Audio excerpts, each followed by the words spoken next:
The December 5th, 2011 cover of Time magazine represents a disturbing truth.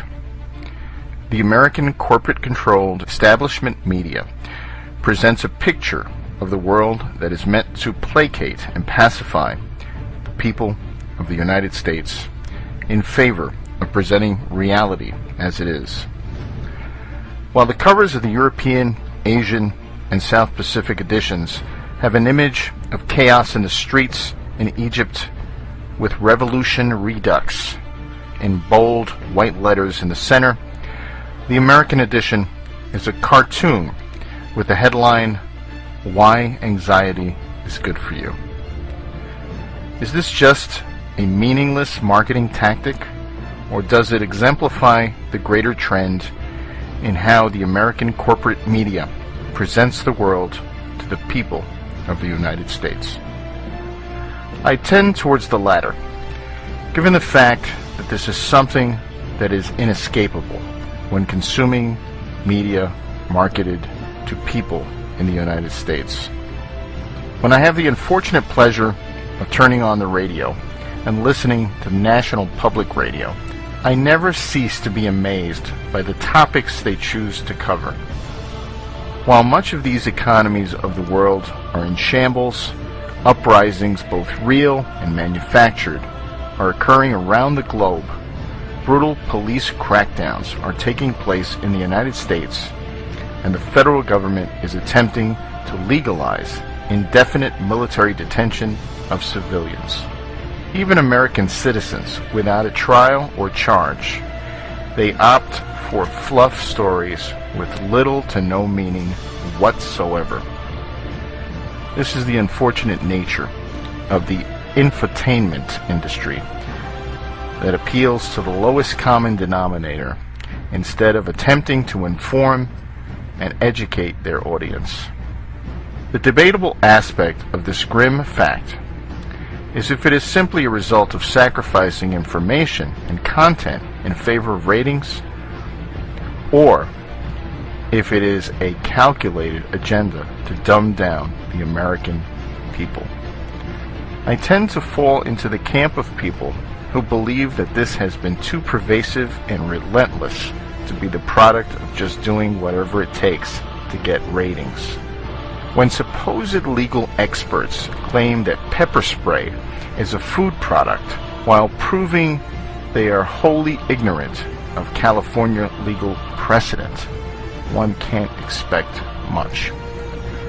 When the media selectively focuses forcefully on one nation's transgressions while ignoring the transgressions of our allies, speaks loudly of the depth at which the strings of media are buried.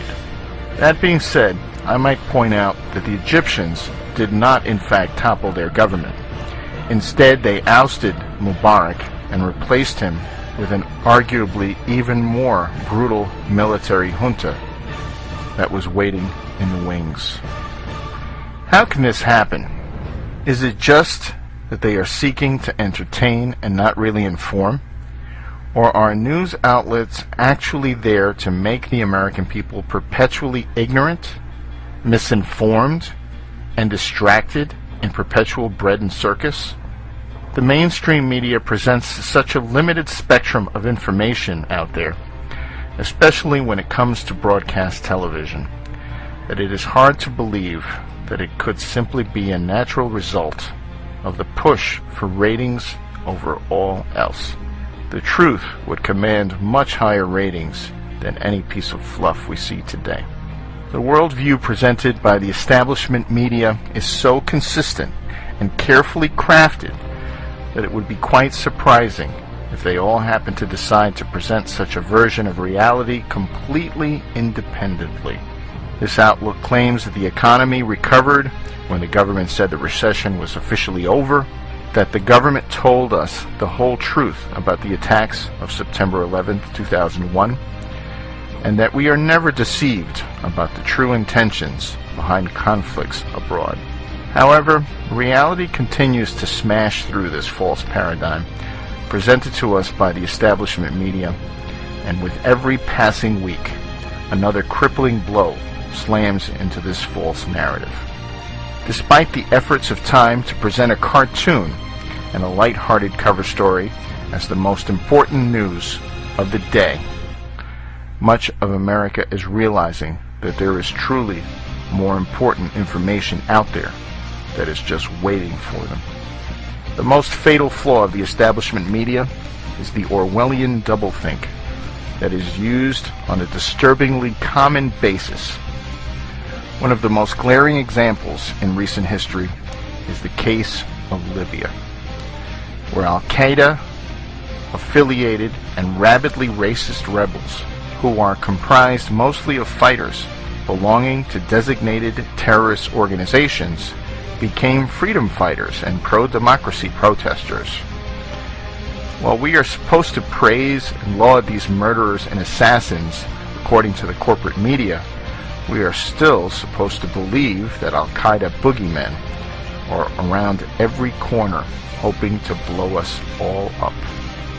A slightly more obscure example from September of this year came up when a media outlet was covering the usage of weather modification, also known as geoengineering, to combat a drought in Texas. While weather modification is an irrefutable fact, it is still nonsensically treated as conspiracy theory in many circles. When they speak about it on the mainstream media, it is a normal and acceptable solution to environmental problems. But if you should speak about it, you're labeled a conspiracy theorist. Unfortunately, this type of blatant doublethink and outright deception is becoming more prevalent, and the upcoming Time cover is a great example of how the events of the world are shaped and spun in the American mainstream media to keep the people of the United States from becoming agitated and asking too many questions.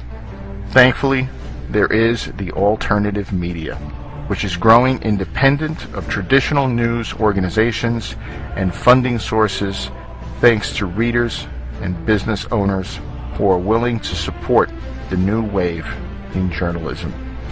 In the vacuum of lies, we as citizens must become those outspoken journalists ourselves and tell the story that needs to be told. We must become the tellers of the truth and expose the lies, treachery, and treason.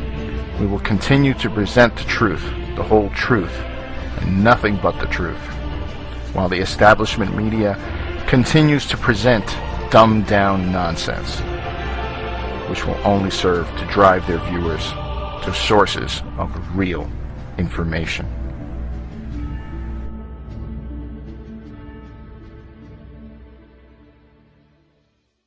Up. Here's the warning that we're sending out to everybody, and with details on what we're doing to protect ourselves.